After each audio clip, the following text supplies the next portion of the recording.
कभी सोचा है कि कुछ लोग हमेशा सबको अट्रैक्ट कर लेते हैं।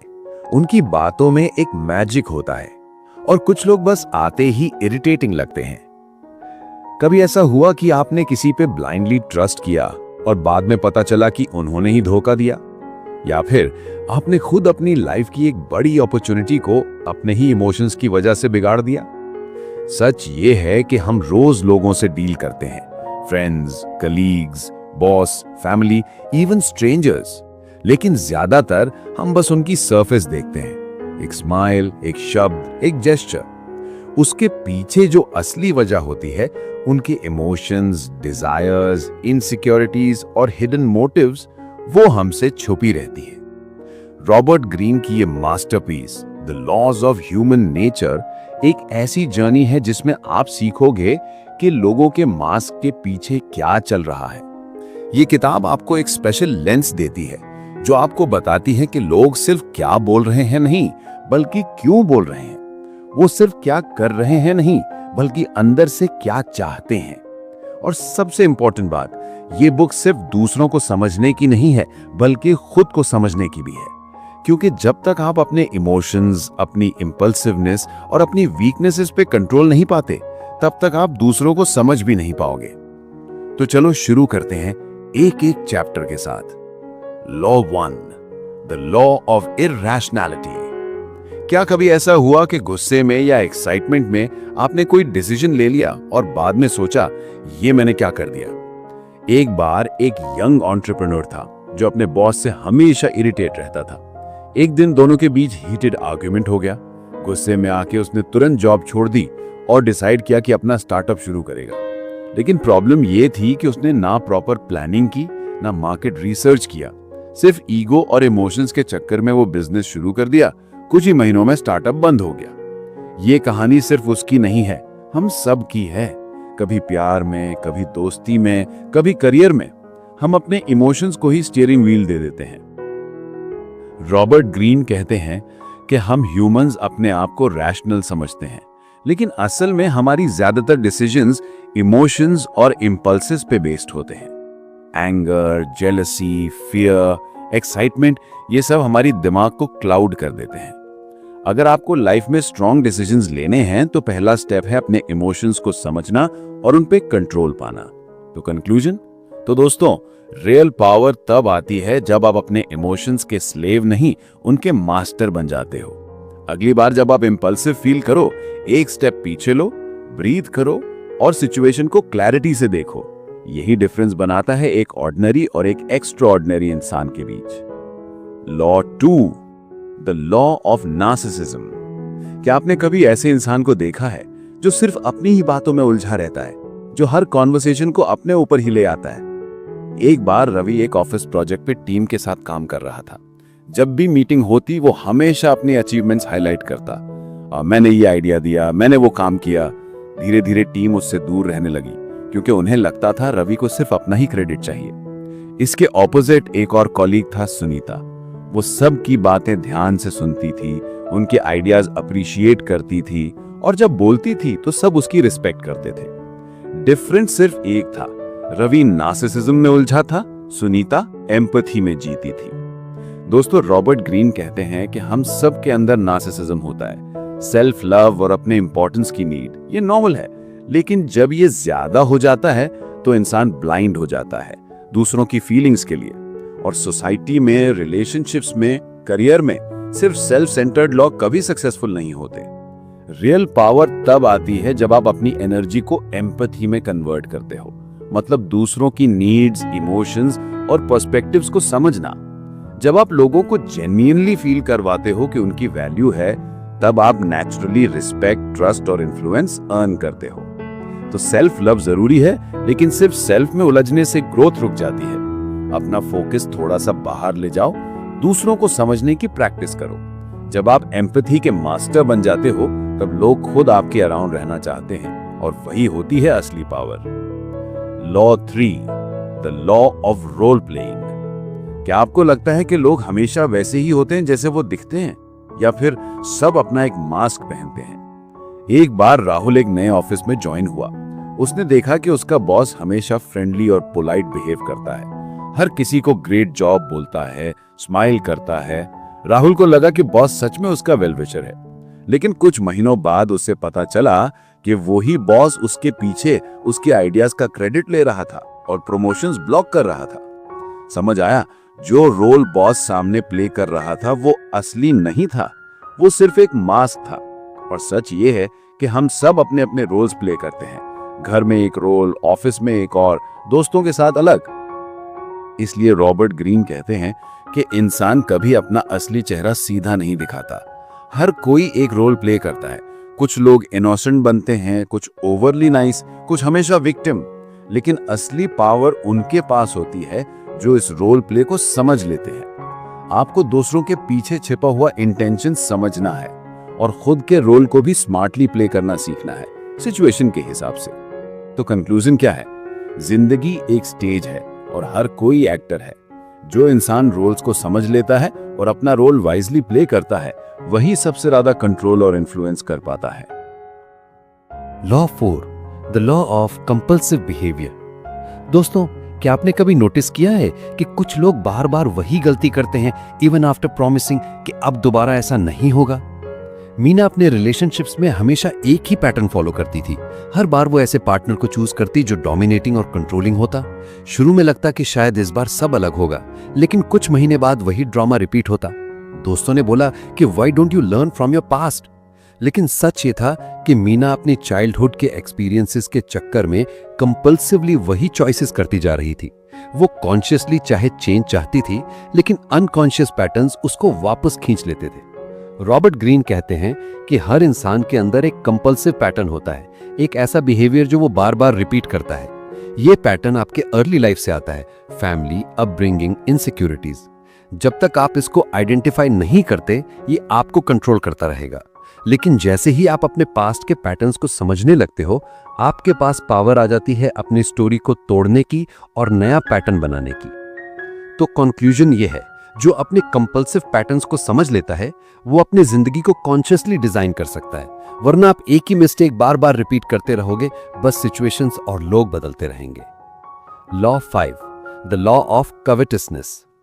क्या आपने कभी नोटिस किया है कि जो चीज हमेशा अवेलेबल होती है, उसकी वैल्यू लोग कम कर देते हैं, और जो चीज मिलती मुश्किल से है, वही सबको अट्रैक्ट करती है। अर्जुन एक नॉर्मल जॉब करता था और एक डिसेंट लाइफस्टाइल जीता था।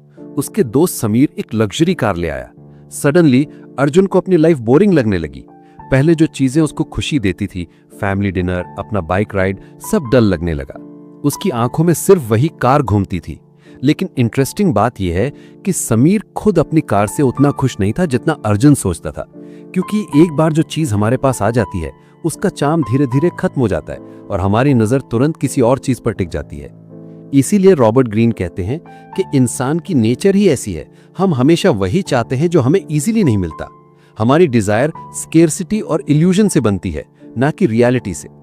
लेकिन अगर आप इसको समझ लो, तो आप अपनी जिंदगी और अपने इन्फ्लुएंस दोनों को कंट्रोल कर सकते हो। लोगों को अट्रैक्ट करना है, अपनी वैल्यू को थोड़ा रेयर बनाओ, हमेशा अवेलेबल मत रहो। जब चीज मुश्किल से मिलती है, तभी वो प्राइसलेस लगती है।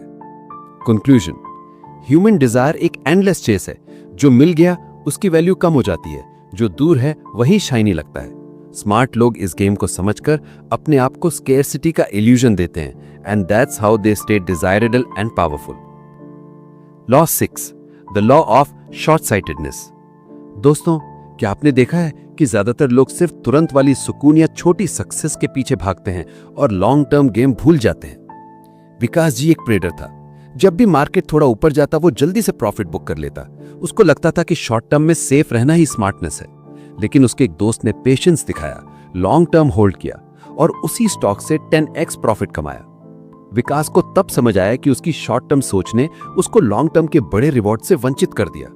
इसलिए रॉबर्ट ग्रीन कहते हैं कि human nature short term thinking में अटका रहता है, instant reward, quick relief, immediate success. लेकिन असली विजडम यह है कि आप अपने एक्शंस को लॉन्ग टर्म इंपैक्ट के हिसाब से प्लान करो। जब आप लॉन्ग टर्म लेंस से देखते हो, तो आप इंपल्सिव मिस्टेक से बचते हो और सस्टेनेबल सक्सेस क्रिएट करते हो। कंक्लूजन, शॉर्ट टर्म में सोचना इजी है लेकिन डेंजरस भी। जो लोग पेशेंटली लॉन्ग टर्म प्लान बनाते हैं, वही असली पावर और सक्सेस अचीव करते हैं। सोच बदलो, सिर्फ आज नहीं, कल का भी सोचो। Law 7, the law of defensiveness. क्या आपने नोटिस किया है कि जैसे ही आप किसी को क्रिटिसाइज करते हो या उनकी गलती पॉइंट आउट करते हो तो वो तुरंत डिफेंसिव हो जाते हैं? एक बार ऑफिस मीटिंग में प्रिया ने अपने कलीग रोहन को बोला, तुम्हारी रिपोर्ट में कुछ गलतियां हैं, शायद तुमने ध्यान नहीं दिया। रोहन तुरंत गुस्से में बोला, नहीं, मैंने सब सही किया है, प्रॉब्लम तुम्हें समझने में है। प्रिया का इंटेंशन सिर्फ हेल्प करना था, लेकिन रोहन अपने ईगो के चक्कर में डिफेंसिव हो गया। रिजल्ट, दोनों के बीच अननेसेसरी टेंशन क्रिएट हो गई। रॉबर्ट ग्रीन कहते हैं कि human nature by default defensive होता है। जैसे ही लोगों को लगता है कि उनकी सेल्फ इमेज पे अटैक हो रहा है, वो गार्ड अप कर लेते हैं। अगर आपको इन्फ्लुएंस और परसुएशन मास्टर करनी है तो डायरेक्ट क्रिटिसिज्म से बचा करो। इंस्टेड लोगों को इनडायरेक्टली गाइड करो, उनको ऐसा फील करवाओ कि वो खुद सोल्यूशन पे पहुंचे। जब आप किसी को अटैक नहीं करते बल्कि सटली उन्हें चेंज करने का मौका देते हो, तभी वो ओपन और रिसेप्टिव हो जाते हैं। इन्फ्लुएंस करना है तो उनके ईगो को रिस्पेक्ट करना सीखो। Law 8, the law of self sabotage.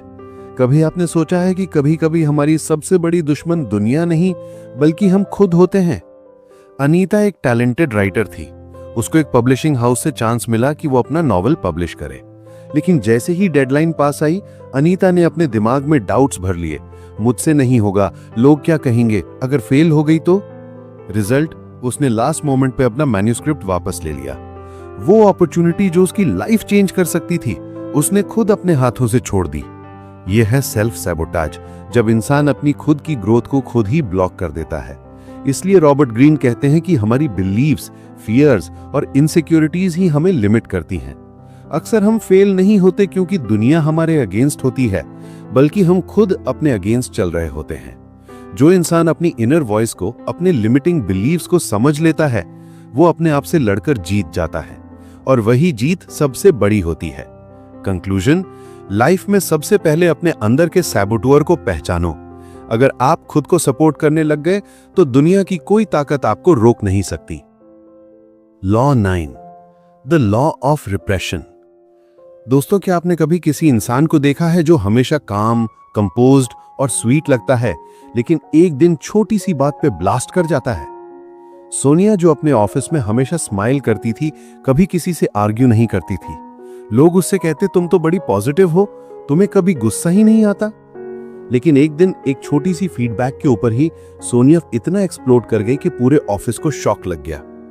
Years of pressure, jealousy और सप्रेस्ड इमोशंस उस दिन एक साथ बाहर आ गए। यह है रिप्रेशन का इफेक्ट। जब हम अपने असली इमोशंस को दबा देते हैं, वो अंदर से और स्ट्रांग होते जाते हैं और एक दिन ब्लास्ट बन के निकलते हैं। रॉबर्ट ग्रीन कहते हैं कि इंसान अपने इमोशंस को जितना रिप्रेस करता है, वो उतना ही अनकॉन्शियस लेवल पे कंट्रोल करते हैं। रिप्रेशन आपको एक फेक मास्क देता है, लेकिन अंदर से आपको वीक और फ्रस्ट्रेटेड बनाता है। असली मैच्योरिटी ये है कि आप अपने इमोशंस को एक्सेप्ट करो, समझो और हेल्दी तरीके से एक्सप्रेस करो, बिना उन्हें दबाए। जो इमोशंस को रिप्रेस करता है वो उनका गुलाम बन जाता है, लेकिन जो अपने इमोशंस को समझकर उन्हें चैनलाइज करता है वो उनका मास्टर बन जाता है। Law 10, the law of envy. दोस्तों, क्या आपने नोटिस किया है कि जब आप सक्सेसफुल होते हो, सब लोग आपके लिए खुश नहीं होते। कुछ लोग सीक्रेटली आपकी सक्सेस देखकर जलते हैं। कुछ ऐसा ही होता है अमन के साथ, जो कि एक हार्ड वर्किंग एम्प्लॉय था। उसको प्रमोशन मिला और ऑफिस में सब ने क्लैप्स दिए, लेकिन उसका दोस्त समीर, जो हमेशा उसके साथ फ्रेंडली रहता था, उस दिन से थोड़ा ठंडा हो गया। पहले समीर हर बात शेयर करता था, अब वो डिस्टेंस बनाने लगा। अमन को समझ आया कि वो दोस्ती सिर्फ तब तक स्ट्रांग थी जब तक दोनों सेम लेवल पे थे। जैसे ही अमन आगे निकला, एनवी ने समीर के अंदर अपनी जगह बना ली।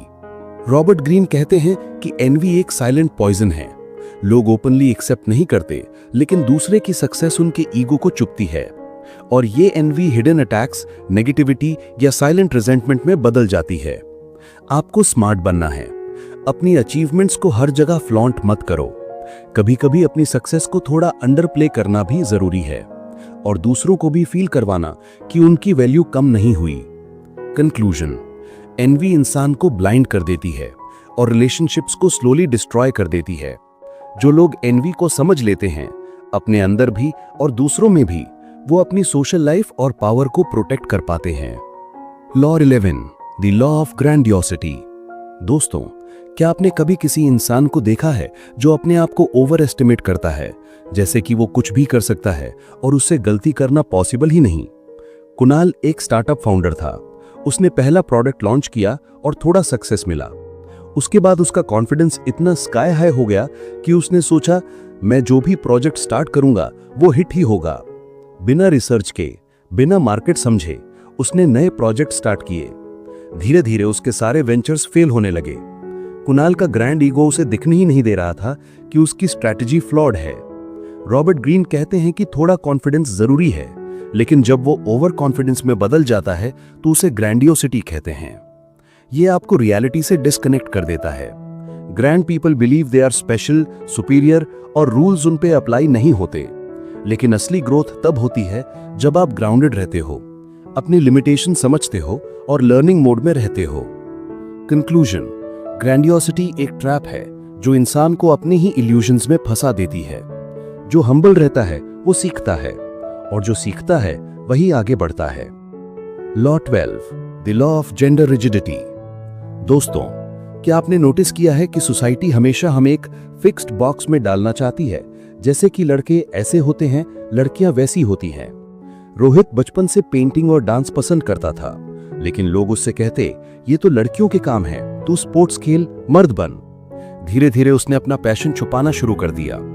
दूसरी तरफ रिया को साइंस और मैकेनिक्स का इंटरेस्ट था, लेकिन फैमिली ने बोला, इंजीनियरिंग तुम्हारे लिए नहीं है, तुम्हें तो डॉक्टर बनना चाहिए या टीचर। दोनों अपनी असली आइडेंटिटी को दबाकर एक रिजिड रोल में फिट होने की कोशिश करते रहे, जो सोसाइटी ने उनके जेंडर के हिसाब से डिफाइन किया था। इसीलिए रॉबर्ट ग्रीन कहते हैं कि इंसान के अंदर मैस्कुलिन और फेमिनिन दोनों क्वालिटीज होती हैं, लेकिन सोसाइटी के रिजिड नॉर्म्स हमें अपने दूसरे साइड को एक्सप्लोर करने ही नहीं देते। रिजल्ट, हम अपनी फुल पोटेंशियल तक नहीं पहुंच पाते। अगर आप अपने अंदर दोनों एनर्जीज को बैलेंस करना सीख जाओ तो आप ज्यादा क्रिएटिव, ज्यादा एम्पैथेटिक और ज्यादा पावरफुल बन जाते हो। कंक्लूजन, जेंडर रिजिडिटी एक केज है। जो इंसान इस केज से बाहर निकलकर अपनी पूरी पर्सनैलिटी को एक्सेप्ट करता है, वही अपने ट्रू सेल्फ और अपनी रियल पावर को डिस्कवर करता है। Law 13, the law of aimlessness.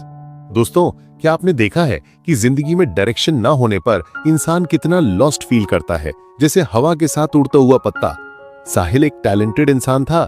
कभी उसने ग्राफिक डिजाइनिंग ट्राई की, कभी सेल्स, कभी यूट्यूब चैनल शुरू किया।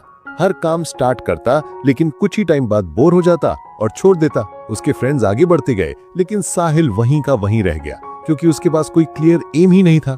जब भी कोई उससे पूछता, तेरा गोल क्या है, उसके पास कोई सॉलिड जवाब नहीं होता। रॉबर्ट ग्रीन कहते हैं कि एमलेसनेस इंसान की एनर्जी को वेस्ट कर देती है। अगर आपके पास कोई डायरेक्शन नहीं है तो आप अपने एक्शंस और टैलेंट को छोटे छोटे रैंडम चीजों में खर्च कर दोगे। असली पावर तब आती है जब आप एक डेफिनेट एम सेट करते हो। एक क्लियर विजन आपके अंदर फोकस, डिसिप्लिन और ड्राइव क्रिएट करता है।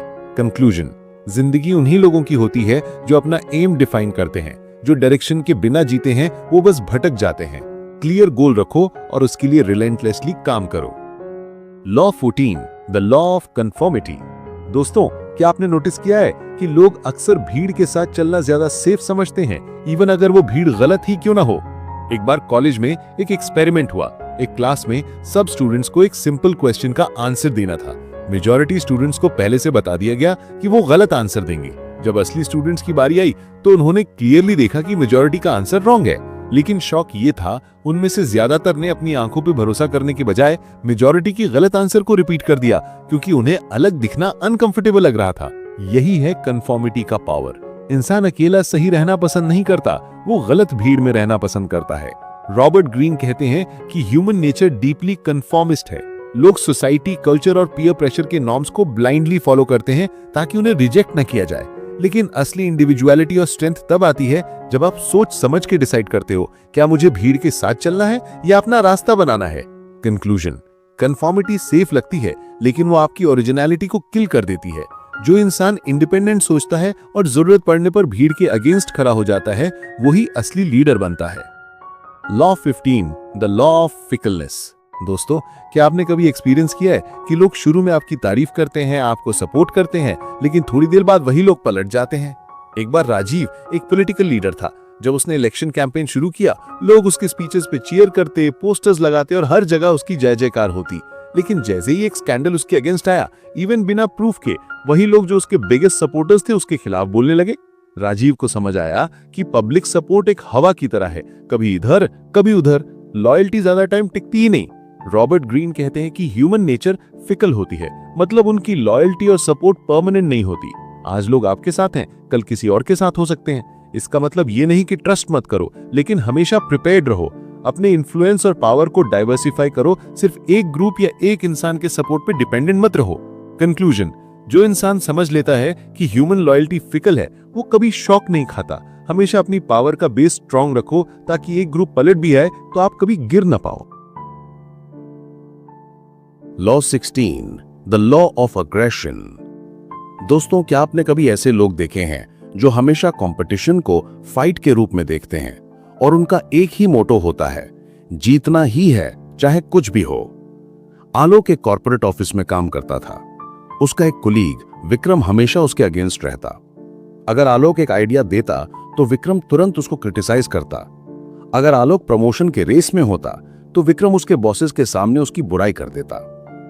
आलोक को पहले लगता था कि यह सिर्फ पर्सनल राइवलरी है, लेकिन धीरे धीरे उसने समझा कि विक्रम की नेचर ही अग्रेसिव थी। वो हमेशा अपने आसपास के लोगों को एक बैटलफील्ड की तरह ट्रीट करता था। रॉबर्ट ग्रीन कहते हैं कि अग्रेशन ह्यूमन नेचर का एक प्राइमल पार्ट है। कुछ लोग इसे ओपनली एक्सप्रेस करते हैं और कुछ लोग इसे पैसिव अग्रेसिव तरीके से निकालते हैं। आपको समझना है कि अग्रेशन को इग्नोर करना या रिप्रेस करना गलती है। इंस्टेड इस एनर्जी को चैनलाइज करना सीखो, जैसे डिसिप्लिन, एम्बिशन और स्ट्रेटेजिक मूव्स में। और जब दूसरों की अग्रेशन समझ आती है तो आप उसके अगेंस्ट अपनी स्ट्रैटेजी बना सकते हो। तो कंक्लूजन ये है, अग्रेशन को समझना और कंट्रोल करना एक सुपर पावर है। जो इंसान अपने अंदर की अग्रेशन को प्रोडक्टिव बना लेता है और दूसरों की अग्रेशन को समझकर हैंडल करता है, वो कभी हारा नहीं जाता। Law 17, the law of generational myopia. दोस्तों, क्या आपने नोटिस किया है कि हर जनरेशन को लगता है कि उनकी सोच ही सही है और आने वाली या पहले की जनरेशन सब गलत थी। एक बार रमेश के दादा कहते थे, हमारे जमाने में सब सिंपल था, तुम लोग तो बिगड़ गए हो मोबाइल और टीवी से। रमेश के फादर कहते थे, हमने स्ट्रगल किया था जॉब के लिए, तुम लोगों के पास सब रेडी है। और रमेश अपने बेटे को कहता था, तुम लोग सोशल मीडिया में उलझे रहते हो, रियल लाइफ का कोई सेंस ही नहीं है। हर जनरेशन अपनी ही लेंथ से दुनिया को देख रही थी और अपनी बायसेस को यूनिवर्सल ट्रूथ समझ रही थी। रॉबर्ट ग्रीन कहते हैं कि जेनरेशनल मायोपिया एक नेचुरल ब्लाइंडनेस है। हर जनरेशन अपने एक्सपीरियंसेस और कल्चर के बेसिस पर सोचती है और यह समझ नहीं पाती कि दुनिया लगातार इवॉल्व हो रही है। अगर आपको लॉन्ग टर्म पावर और विजडम चाहिए तो अपनी सोच को एक जनरेशन से ऊपर उठाओ, पास्ट से सीखो, प्रेजेंट को समझो और फ्यूचर के शिफ्ट्स को प्रिडिक्ट करना सीखो।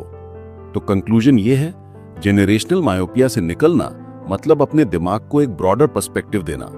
जो इंसान अपनी जनरेशन के कंफर्ट जोन से ऊपर उठकर सोचता है, वही समय से आगे चल पाता है। Law 18, the law of death denial.